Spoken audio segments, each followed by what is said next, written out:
So let's close our eyes, elevating our thoughts to Jesus, inviting him and our guardian angels to enter our houses and be by our sides, helping us to harmonize with each other, opening our hearts and our minds to the lessons that we are about to be talking and learning tonight.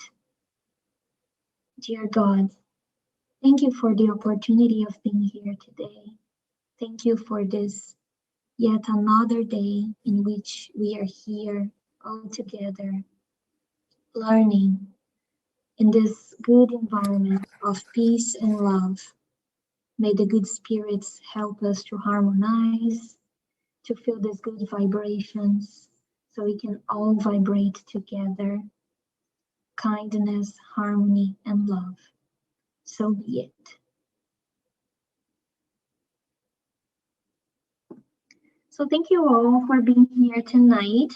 My name is Andy.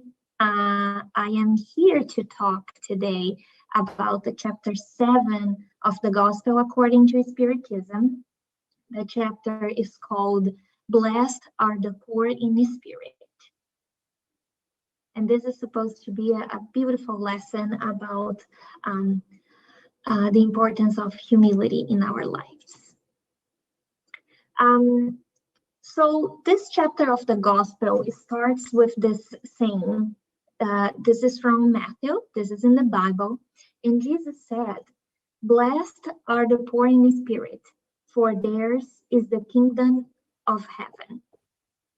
So this is interesting, right? Because poor in spirit, like what is the meaning behind the poor in spirit? It's like, so poor would be someone that is, that is in financial difficulties, or I'm not sure if this expression is common in the US. In Brazil, is very common. When someone is just like, when someone has the heart very closed, someone is not, spiritually open or evolved. Sometimes we use this term, this person is poor in spirit. Again, not sure if this is common here in the US, but, maybe some of you may have heard this expression. But, if we are thinking about Jesus and everything that Jesus, brought to us, all his teachings, it sounds a little odd. So what we have to think, this is the purpose of this lesson tonight. What was the real meaning behind the expression poor in spirit? Who are the poor in spirit that Jesus said that they will be welcome, that theirs will be the kingdom of heaven? So here we have a good example of someone who could be considered poor in spirit, Mother Teresa. So basically, the meaning behind what Jesus said, the poor in spirit, are those who seek knowledge, who accumulate spiritual health, are those who are humble, right? Those who live outside of their lives, any appearances, any, preoccupations with, status, pride, appearances, anything like that. The poor in spirit are those, as I said, the humble ones, the ones that cultivate love, charity, and that's why the kingdom of heaven will be theirs, because, they cultivate all those good things. And throughout this lesson, we are going to talk a little bit more about what is the kingdom of heaven and also about humility. But it's interesting also because, when Jesus used this expression, poor in spirit, and here we are talking about humility. Sometimes we very promptly, we associate humility to like someone who is not attached to any materialism, someone who is poor. But in the end of the day, wealth, your financial situation has nothing to do with being humble or not. You can find someone who is facing material poverty, and this person can be very proud and arrogant. And in the same way, you could find someone that has a very, very wealthy life, and this person might be humble. So the sense is that humility cannot be seen with our eyes of flesh. Humility cannot be seen from outside. Humility is definitely, in the sense in which we are talking in here today, a characteristic from our character, and not something that we are experiencing in certain situations in our life. But now, why, if we are talking how this expression is interesting, why did Jesus call the humble poor in spirit? Wasn't it easier for him to just, use the word humble instead of saying poor in spirit? Let me check the chat. Oh, the link to the prayer book. Here it is. Okay, so going back to the lesson, why did Jesus call, instead of using the word humble, he used poor in spirit?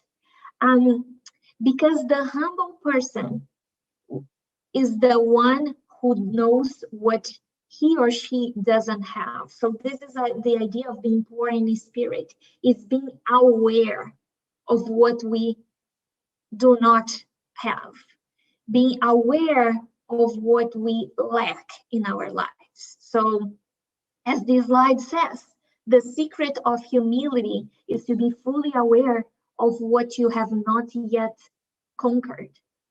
And this is what is so beautiful about this lesson, because, we live in a plane here, in a planet that no one is 100% good at everything. The only being that we can think that is 100% good and perfect is God, as we have studied, in some of our previous lessons. No matter how intelligent you are, how good you can be in doing something, you do not, it's impossible for us as humans to understand everything about everything that is available to us.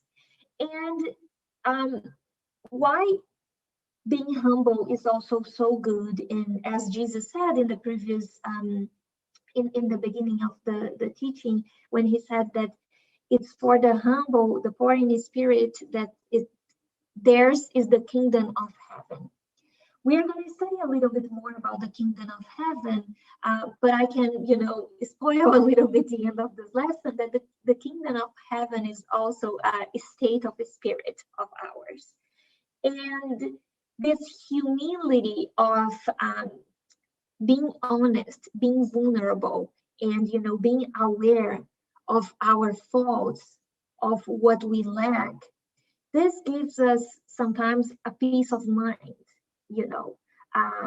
when we don't need to pretend that we are not, what people expect from us, or how, we live in society. So we know how sometimes, people pretend that they are more, or, that they are different than what they truly are. So this is the beauty and the freedom that this invitation from Jesus about being humble and being poor in spirit. This is what it brings to us as well. It's an invitation to freedom. And also, it's an invitation for us to look inside of ourselves. It's an invitation to self-knowledge. So we can not only understand what we lack, but it's not like looking, oh my God, I am not yet as charitable as I want to be, or I am not patient, and just understanding that and being judgmental, right? If we are talking about peace in spirit as well, is understanding that you lack this, that you are still not quite there yet, that you are going to make the effort to get it there, but it's not punishing you. And, keeping all those feelings of I'm not worthy, I'm not good, and all of that. So let's talk a little bit more about humility as well. And this is an interesting lesson also about how humility can help us in so many different parts of our lives. For instance, if we are receiving criticism, right? So humility knows the goodness that is within us, but also the person that is humble is honest about the faults and the flaws, as we have just discussed. Humility knows not to take it personally because it's not your whole character being criticized. So it's not your whole character. Is that one piece that is, the person is giving you? Hopefully, the criticism that is coming is being framed in a positive way. But if the idea here is that if we already know, for instance, let's give an example.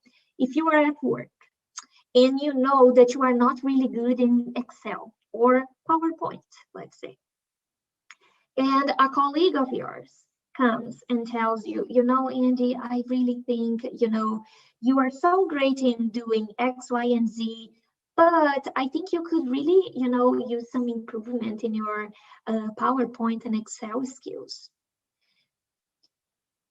If I am not aware that that is a problem, that might just catch me out of guard, and I might have a different reaction. Now, if I have reflected and I know that this is something that I have to improve, and by knowing that this is something that I have to improve and work on, this already involves that I have matured this idea in my mind. So it means that I might be a little bit more open to receiving that feedback, right, from the person. And finally, humility is the willingness to learn, and as a result, you will welcome the chance to polish the rough edges of your character. So definitely, we are seeing how humility can help us in our life to receive criticism. Now, is this easy? Is this something that tomorrow we are going to get at work and we are going to be so great in receiving feedback? Definitely not. It's one of those things that it's a journey. It takes definitely a lot of maturity for us to be able to recognize our flaws. But once we get there, once we start, recognizing those things, it gets easier and easier. As I said, we don't need to pretend that we are not that person, that we are who we are, trying to be. We don't let our ego taking control. But it's very hard, we have to recognize that, like, even if we try to frame in this very nice way of, being humble, if someone is giving you a criticism on something that it's a fault of yours, being able to accept that, it's still hard because of our ego, because our ego takes control so many times, and we have this tendency of liking to be right. But I hope that with this lesson tonight, we all, and I am including myself in the same group, we can all go to bed tonight reflecting a little bit more about that, reflecting how humility can contribute to our life in so many different ways. And so this is a very nice passage from Luke. I'm going to read it. This is a little story that Jesus said. One Sabbath, when Jesus went to eat in the house of a prominent Pharisee, he was being carefully watched by the people that were there. When he noticed how the guests picked the places of honor at the table, he told this parable. When someone invites you to a wedding feast, do not take the place of honor for a person more distinguished that you may have been invited. If so, the host who invited you both, will come and say to you, give this person your seat. Then, humiliated, you will have to take the least important place. But when you are invited, take the lowest place, so that when the host comes, he will say to you, friend, move up to a better place. Then you will be honored in the presence of all the other guests. For all those who exalt themselves will be humble, and all those who humble themselves will be exalted. So Jesus was so perfect, as he usually did, using parables, using practical examples, so we could, really understand the meaning of his words. And then let's debrief a little bit more about what Spiritism can help us to understand about this last phrase. Those who exalt themselves will be humbled, and those who humble themselves will be exalted. So, so many of you that are here tonight are studying with us on Saturdays, and I am sorry if I am spoiling this for anyone, but here in the screen, this is the character of Emmanuel, or Publius Lentulus in the 2000 years ago book, or even Nestorio in the 50 years later book. So basically, this character is a perfect example of someone who exalted himself and was humble then. So, just giving you a very brief overview of the book, and again, I apologize if I am spoiling for anyone. In one of the books in the 2000 years ago book, this spirit, Emmanuel, or in that incarnation, his name was Publius Lentulus. He was a Roman senator, and he was very proud. He was like part of a very important group of the Roman society. And we can see throughout the book that, he was a very proud man, so many times he wanted to do one thing, his heart was telling him to do one thing, and he went the other way because of his pride. But then, why are we using him as an example of someone who was so exalted and then was humbled? Because in his next incarnation, so next time that he incarnates, 50 years later, that's why is the name of the other book, he comes as a slave. He comes as the slave Nestorio. And just like this example, the Spiritist literature has so many other examples of, how in different incarnations we experience, different things. And here we are, I said that in the beginning, let's leave, rich and poor, wealth outside. So when I am talking also about experiencing different incarnations, it's also about this, in some incarnations, we might be very wealthy, and then in the other incarnation, we might be poor. This was one of the greatest lessons that I learned in doing charity with this group. I remember very much the first time I did charity with this group. We were working with a group of people in Raleigh. And when we came back to the center and we were debriefing, I was very impacted, by our work in that day. As I said, it was my first time, doing charity in this group. But what really marked me, someone said those words. Someone said that right now in this life, we are the ones helping that group of people. But who knows if in our previous incarnation, we were not the ones being helped by them, right? And so, again, I repeat this a lot in here, that there is so many reasons behind why charity is important. And I feel that if we are to talk about reasons why it's important for us to do charity, we could be discussing for like months and months. But it's also, a good thing for us to think that maybe today we are the ones helping someone. We don't know if in the previous existence we were not the ones being helped, or we also don't know about our future, right? Because so many people, even right now, they might have a good, financial condition, and then in the future, something might happen. Or we also know that charity is not always material. Charity is also about, it could be moral type of charity. And we all go through struggles in our lives. So it's also this idea of not exalting ourselves because we might be humble. It's also because of that, help people today.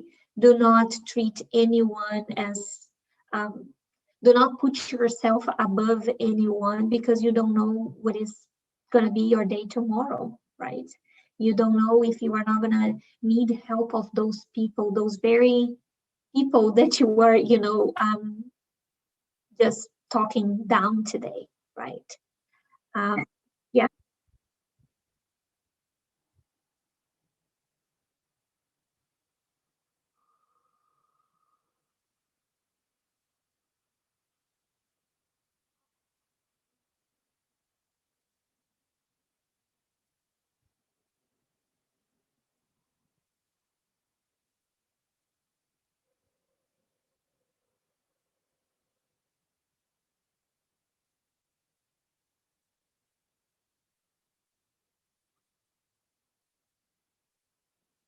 exactly. Exactly, because also with great power, I'm not sure if this is a saying, but it's something like that. That with great power also comes great responsibility, or something like that. It's because when you have so much power in your hands, it's also very difficult. It's more difficult to control the bad tendencies and your pride and all of that. So yes, Rafael, thank you for bringing that up. But since we are talking about pride, uh, the Spiritism in this chapter of the Gospel, Chapter 7, says that pride is the terrible adversary of humility. Okay. And I saw this saying in the internet, and I thought that it was so nice for us to discuss about this tonight as well. How sometimes we talk about pride and humility, but let's bring this to our days, right? And this saying says, the world was here before you, and it will exist after you. You are not the center of the universe, nor are you its circumference. And this is so fascinating because we have this tendency of thinking of ourselves as good, right? And so everything that we do not agree represents a bad thing or evil.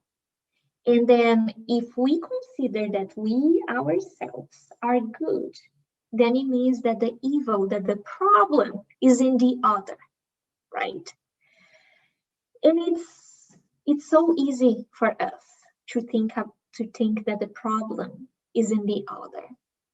Because in this way, we don't need to act, we don't need to do anything, right? We were talking just before, I was saying how self-enlightenment is a journey, It's something that we will try, and sometimes we will have our, down days, the days that we are not going to do so well in our self-enlightenment, and the days that we are going to struggle, and then we will have to restart. So it's so much easier for us to point the fingers and to put the faults in the others.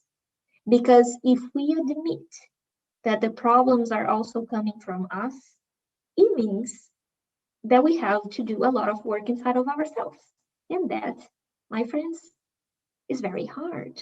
It's very hard. And also, being able to accept that we are wrong, it takes such an enormous level of maturity. Because again, it's so hard. We were talking about receiving criticism. It is so hard, those things, they can really hurt our pride, our ego. And also, in the same way that we are here talking about we not being the center of the world and how we should never exalt ourselves. We should never think that we are better than anyone else. It's also about us asking, who am I to judge someone?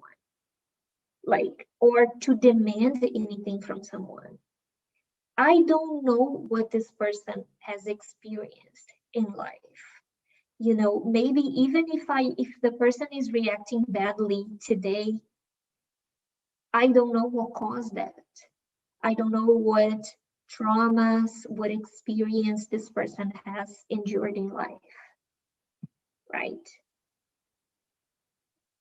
And another point that I want to bring is also when we are talking about pride, when we are talking about not being the center of the universe, it's about forgiveness.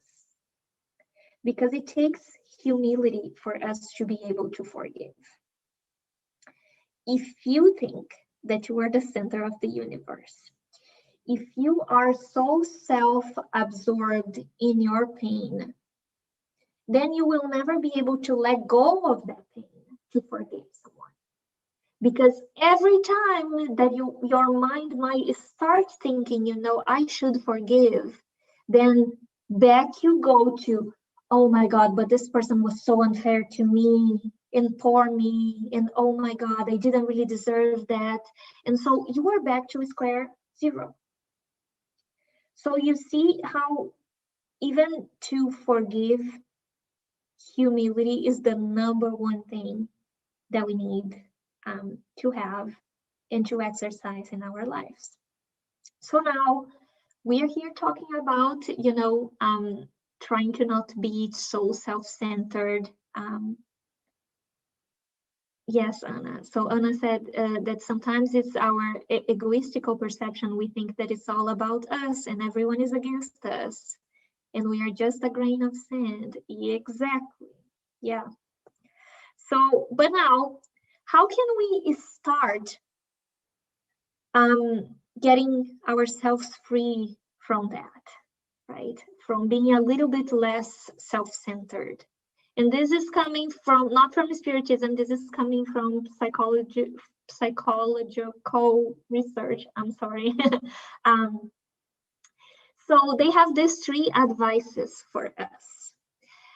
The first step is when we should realize that to some degree, everyone experiences self-centered bias. So it's important for us to recognize that at some point we have all experienced this feeling of being super important, of being the center of the universe.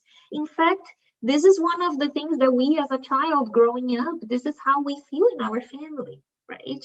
That's why it's so hard. I am not, the oldest sister, but that's why in so many families, usually the oldest sibling suffers a little bit, because until the arrival of the other one, he was used to be the center of attention. So this is step 1, is to recognizing that it's not only us, everyone has experienced that. And then step number 2 is to disassociate yourselves from the things that happen. So instead of taking everything that happens to you to a personal level, we should create this psychological distance from the fact, okay, so situation 1 happened. So instead I react and I start feeling that I am being personally attacked. Let me take a step back. Let me take some distance in here. And so I can recognize what most events beyond our control should be accepted as they are and have little to do with you. So it's by taking this distance that sometimes we can allow ourselves to really reflect on what's going on. If the situation happened because of our fault, or as I said, if it was because the person who is, experiencing the situation with us is going through some personal problems, and it's their hardships and their problems to deal with. And, I am just getting the, how do you say, the short end of the stick today, right? So the final step is to drop your guard and worry less about your public image. And this is so, so important, because this is ego. This is our pride.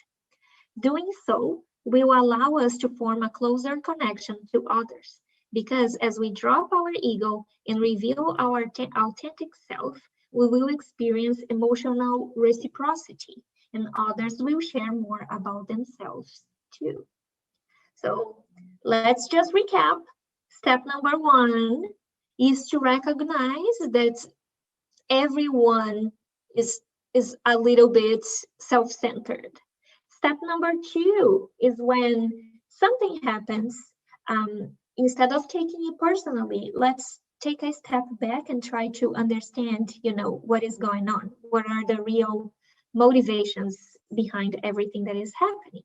And then step number 3 is to drop our guards and worry a little bit less about our public image. So I'm not sure about you guys. I am thinking about printing this and putting right next to my bed, so I can remind myself daily of this. Alessandro is saying in the chat that the question 913 in the Spiritism book explains that selfishness is incompatible with justice, love, and charity. It neutralizes all the other qualities. It is difficult to observe when you are selfish. Exactly. Thank you for bringing that up, Alessandro.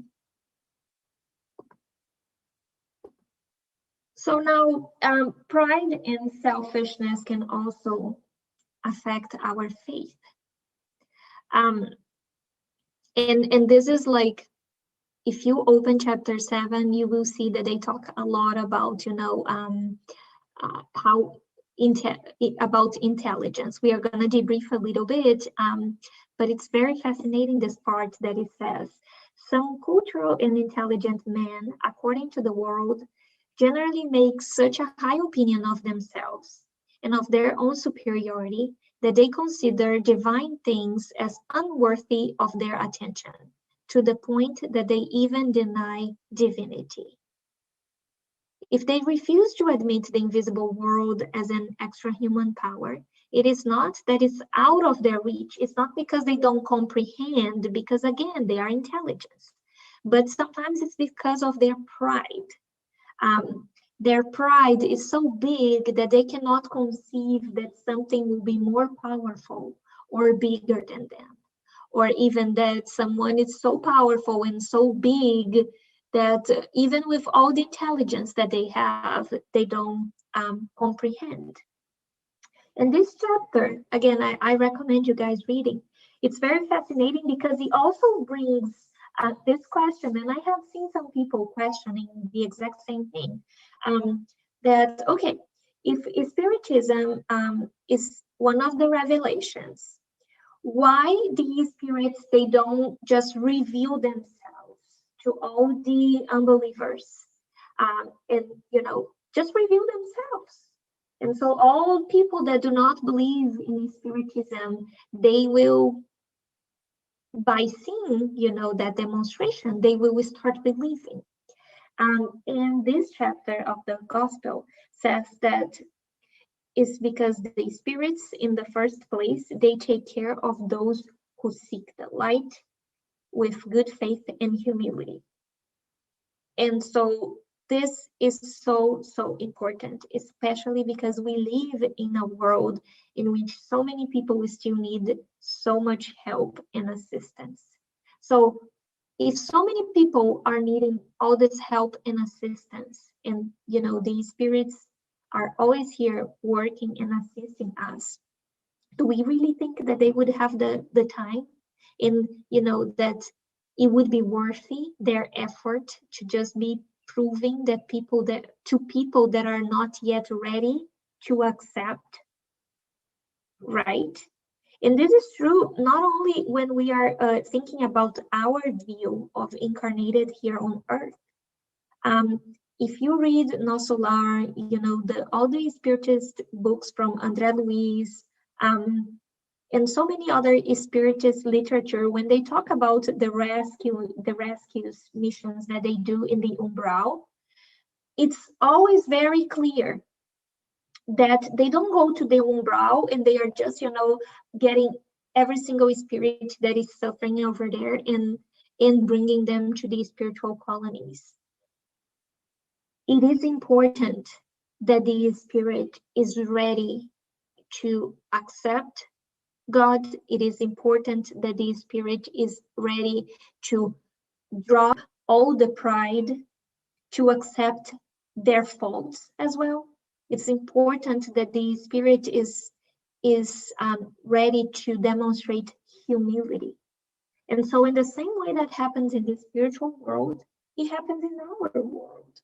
Just with everything that we are experiencing today, people seem to question, the most basic things, and believe in, any sort of fake news or messages that are going on. So for every single thing that you say, you will find 5 or 6 other people saying, no, this is not true, this is not true. So do we really think that if these spirits would ever come and just reveal themselves to the whole world in the stage that we are right now on earth, that everyone would just embrace Spiritism? I don't think so. And so this is also, an important lesson for us, that even for us to be faithful, it's important that we practice humility and we drop our pride. So moving along. So now you might ask me, Andy, you are talking so much about humility. You are telling me that, pride and the ego are so bad. So, I'm going to go back to work tomorrow, and I'm just going to stop encouraging and giving praises to my team members, my kids, when they are doing chores. I'm not gonna say anything because I don't wanna encourage their pride, to overcome their humility. And I will tell you, then you did not quite get the message from tonight. Because praise and encouragement are very important to us. Praise and encouragement is something that keeps us motivated. It makes us feel good and valued.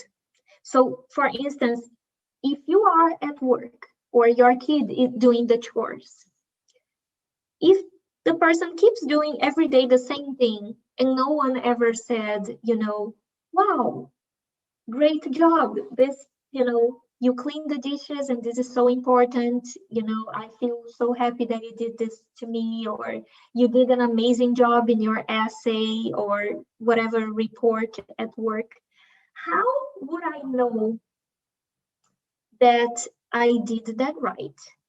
So I can keep doing and I can keep improving, right? That is important. We live in a collective, we live in society, right? So being kind, praising and encouraging others is so important.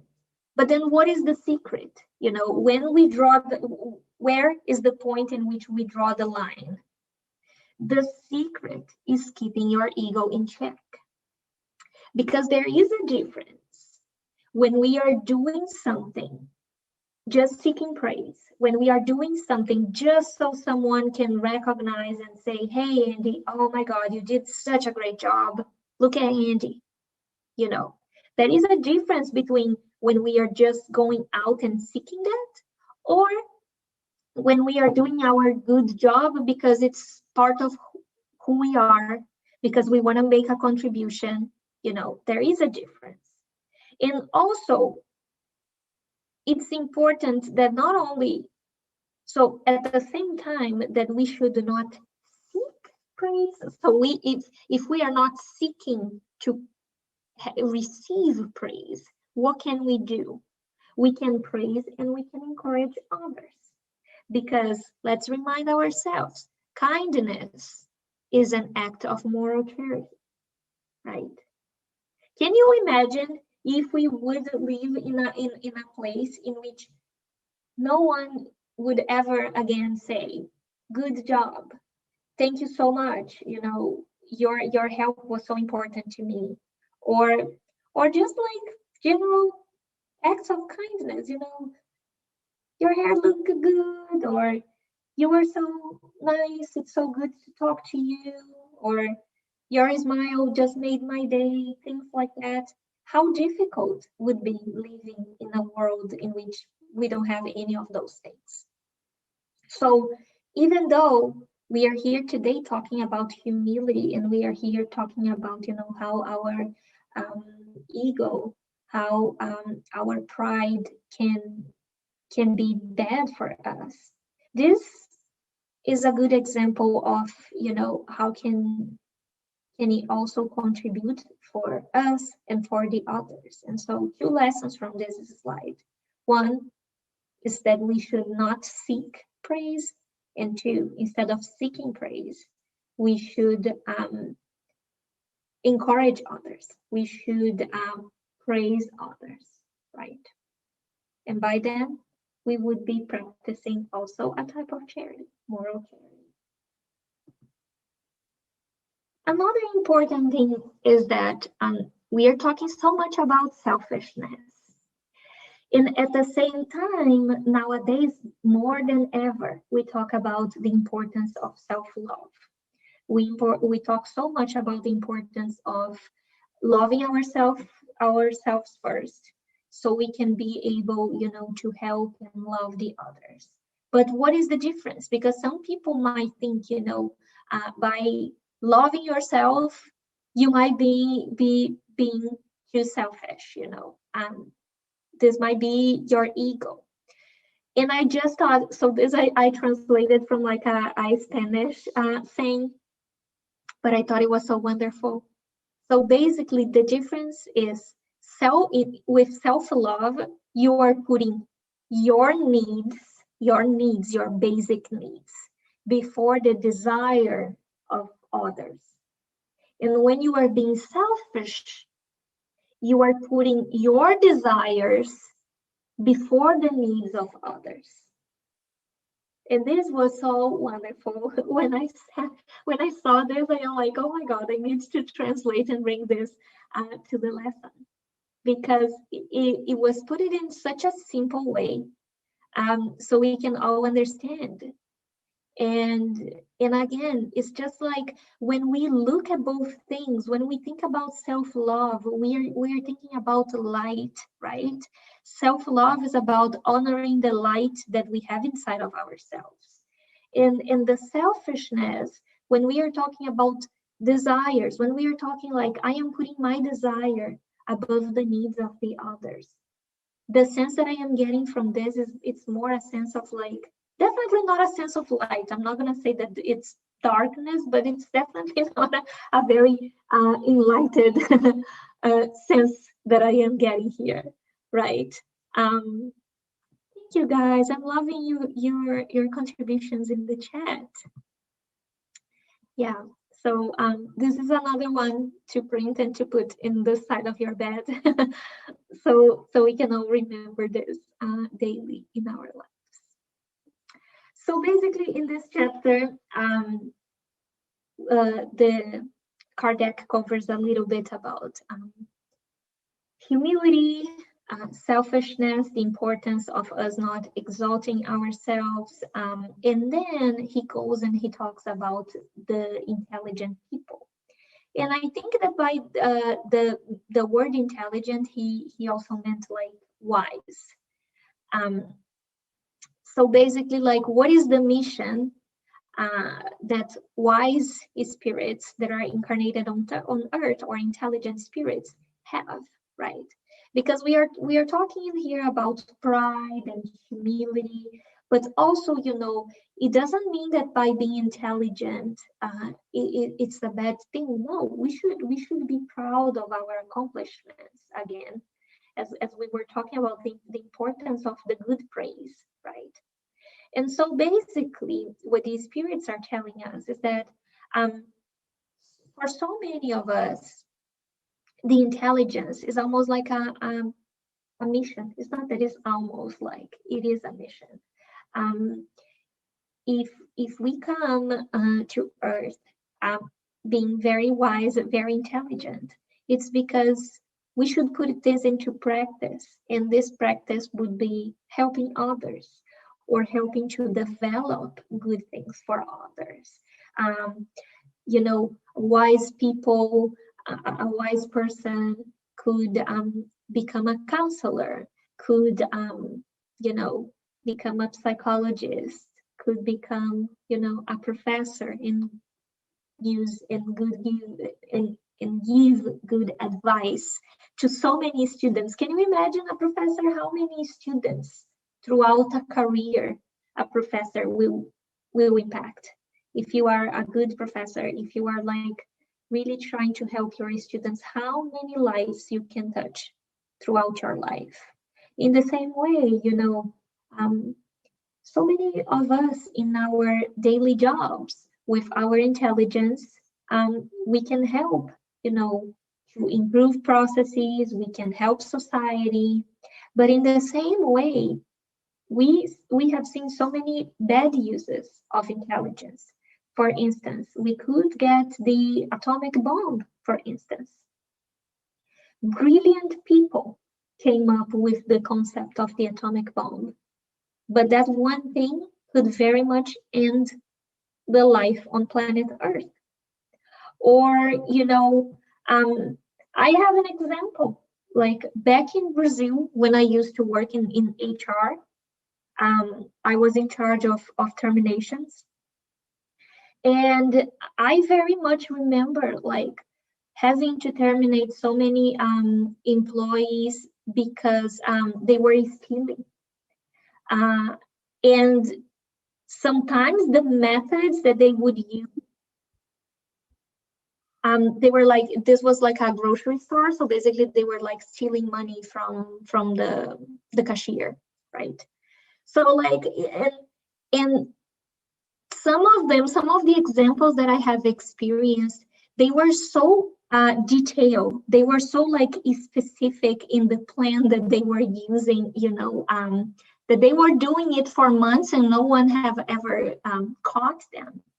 And so I remember very vividly, and at that time I wasn't a spiritist, but I remember very vividly, like while I was processing the termination of that person, I was thinking, wow, this person is clearly very intelligent, because she was able, to organize this whole process in here. And for months, she was stealing money from the company and no one even caught her. So can you imagine if this person was using her intelligence to do something good, to contribute to society, to her work, using the intelligence to, grow in the work? And we see this, I'm using just this example, but we see examples like that so much. And so it is so important for us, when we are thinking about, as I said, when we go to bed tonight, that we go to bed also thinking, am I doing a good use of the intelligence and the education that I have? Am I contributing in any shape or form to my fellow beings here on Earth or not, right? And so these spirits, they keep going. They also talk about the qualities of the intelligent human being. And so the qualities are the simplicity of heart, humility of spirit, and active faith. And this came from a message from the Apostle Paul. And so when we are tonight going to bed and thinking on how we are exercising our intelligence, let's always use those 3 parameters: being simple of heart, being humble, and being faithful. Okay? And so I'm getting to the end of the lesson. I have this slide and one more. But then if we go back to the very first slide of this lesson, Jesus said, "Blessed are the poor in spirit, for theirs is the kingdom of heaven."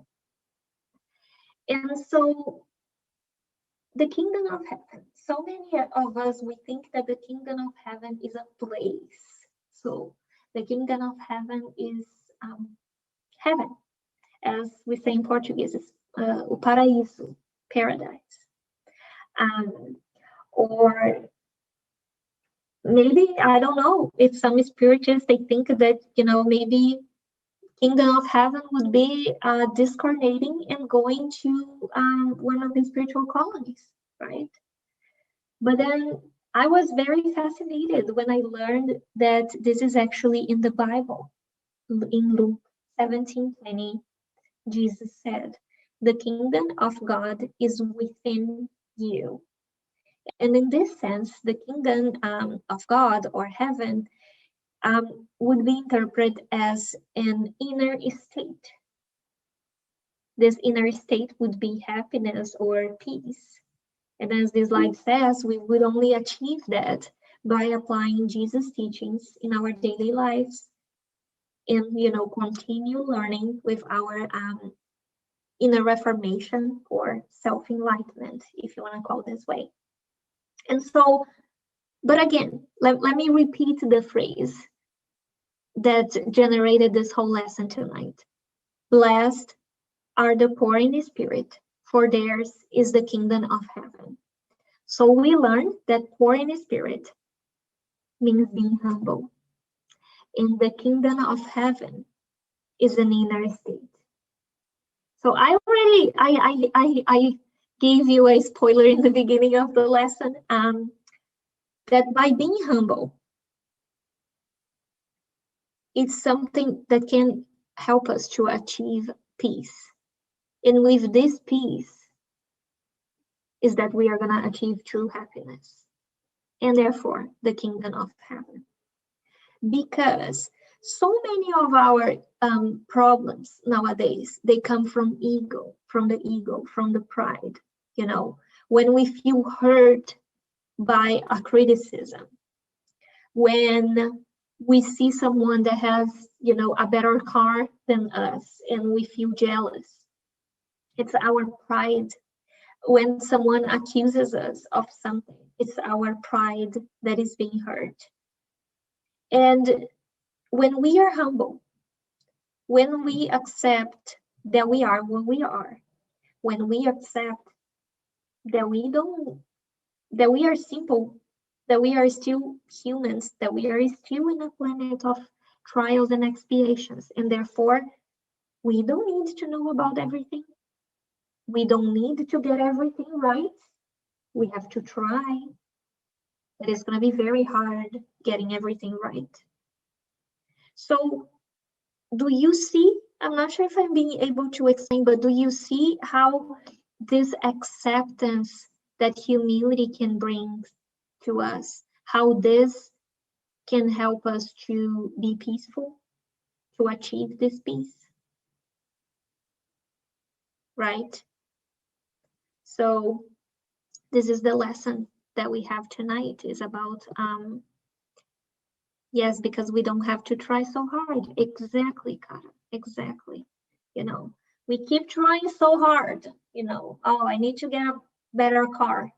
I need to buy a nicer house, or, those clothes are so on trend right now. To impress who? Right? Or, oh my God, I need to be intelligent. I need to read all those books, or you name it, to impress who? I read this. I read this last night when I was preparing. I don't remember who was the author, but the phrase was something like this, saying that we should never compare ourselves to others. We should only compare ourselves to ourselves. So you should compare yourself today to your old self from, the years before, because this is the only way that a comparison will be fruitful, because it's by comparing yourself today with the person that you were yesterday. This comparison can help you to grow, can help you to advance. Now, if you are comparing yourself to anyone else, sorry to disappoint you, it's pointless. It's not going to help with anything. Exactly, Bill, the only one who you impress is yourself. Yes, yes, yes. And so with that, I'm going to bring the final slide. And this was also a very beautiful saying, that it says, there is nothing noble in being superior to your fellow man. True nobility is being superior to your former self. Here it is. I knew that I had read this somewhere. Here it is, the phrase that I just talked about. So the true nobility is being superior to your former self. Exactly. And last week, we talked about equality. We talked about, also, so much of the social circumstances that we are living nowadays. And again, here we are also talking about, we can also apply this to the social circumstances that we are living nowadays. How if everyone on earth would just apply this, not thinking that we are superior to any fellow brother or sister in here, how so many of the issues that we face as society would be fixed. But as I said, it's a journey, and we are part of this journey. So let's also be part of the change, if we can contribute with making the change happen. Let's do it. Let's do it by exercising humility. Let's do it by putting our intelligence in practice, and hopefully we will have a better world, right? We are on our way to be to stop being a world of trials and expiation. So hopefully one day we will get there. So I thank you so much. I invite any comments you might have. Also, I would ask you to grab some water because we are about to start the passes. So I'm just gonna give you a couple minutes so you can grab some water.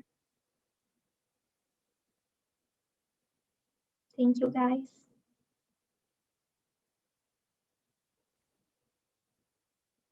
And Kara will be the one leading the passes tonight. Thank you, Angiata. So let's prepare for the pass now.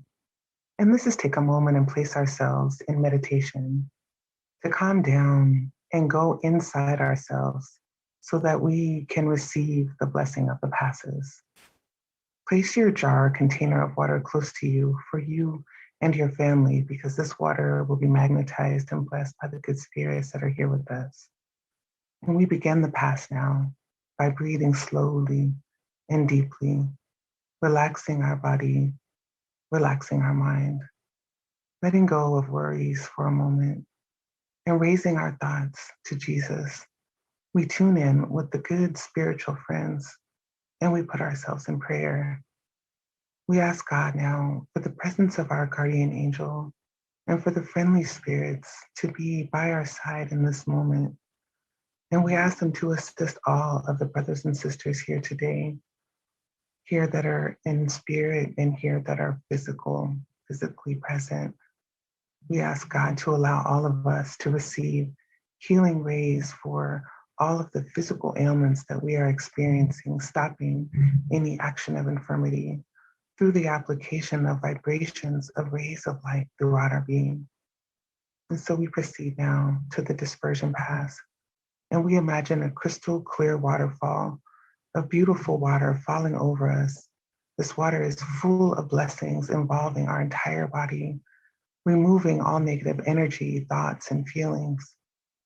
We feel our crown open and we feel this beautiful water flowing inside of us, cleaning us inside and out, cleaning our mental field, cleaning our physical body, washing the organs and tissues and cells, cleaning our centers of force and washing away and clearing any unneeded energies. We allow this cleansing waterfall to disconnect us from hurt and anger, from tension, guilt, sadness, frustration, afflictions and anxiety, all wash away. We allow this cleansing to take place by putting all of our difficulties into the hands of the emissaries of Christ. And we feel ourselves lighter and brighter, spiritually clean. And we ask the good spirits to involve in this moment the entire environment of our home. And we open the doors to cleanliness and releasing all feelings of selfishness and possession. May this water clean the spiritual environment of our home from all forms of ill thoughts and of feelings that may cause disharmony between us and our family. Dear God, embrace our hearts. Give everyone good feelings, good intuitions, and free us from evil. Thank you, God.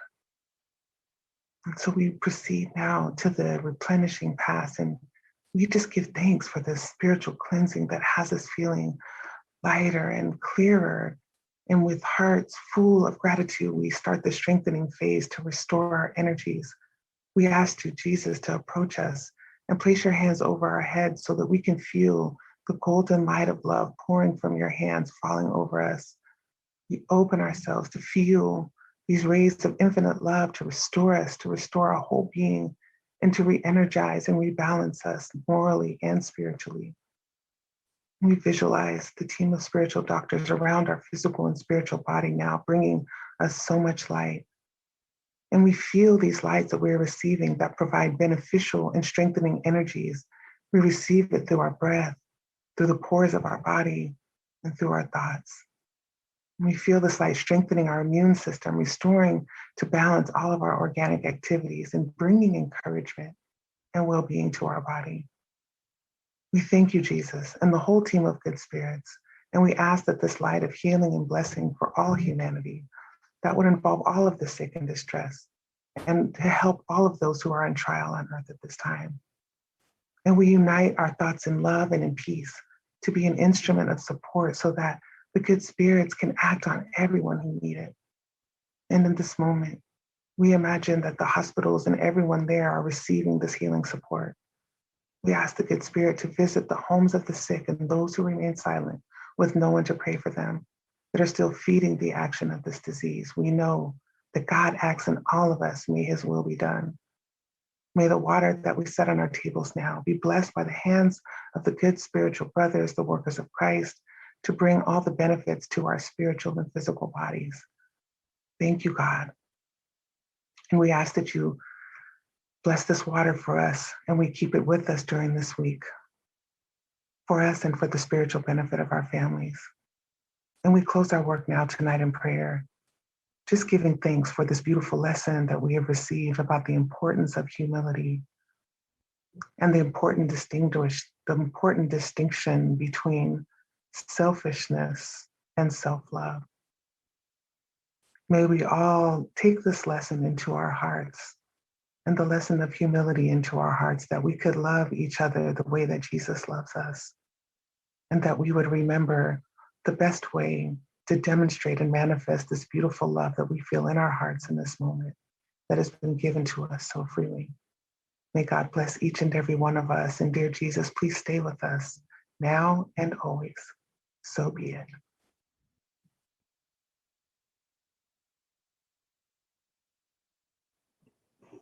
Thank